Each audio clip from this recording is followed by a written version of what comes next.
জবাব দাও। জবাব দাও, জবাব দাও। অবৈধভাবে গাছ কাটা যাচ্ছে কেন বন দপ্তর জবাব দাও। জবাব দাও, জবাব দাও। অবৈধভাবে গাছ কাটা যাচ্ছে কেন বন দপ্তর জবাব দাও। জবাব দাও, জবাব দাও।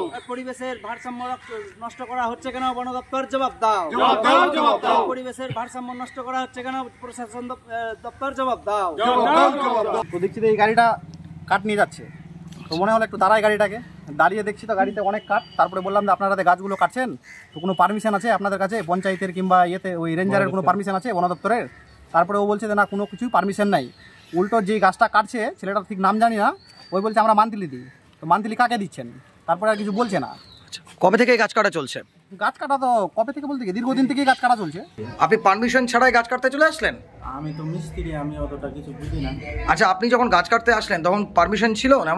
আমি সেটা তো বুঝি না ওইগুলো কিছু। এখন কি শুনতে পেলেন আপনি? এখন আমি গাছ কেটে মালগুলো যখন করছি তখন বলছে যে এরকম এই ব্যাপার, মানে পারমিশন নাই। আমাকে ডাকলো, আমি আসলাম, এসে দেখছি যে না, কোনো অনুমতি ওনার কাছে নেই। দেখাতে পারলো না? না, দেখাতে পারলো না। এখন কি করবেন আপনারা? আমি যথারীতি আমি প্রশাসনকে জানিয়েছি এবং প্রশাসনকে বলবো যে আপনারা পদক্ষেপ করেন। পরিবেশের ভারসাম্য নষ্ট হচ্ছে গাছ কেটে, এবং খুব ছোট ছোট গাছ।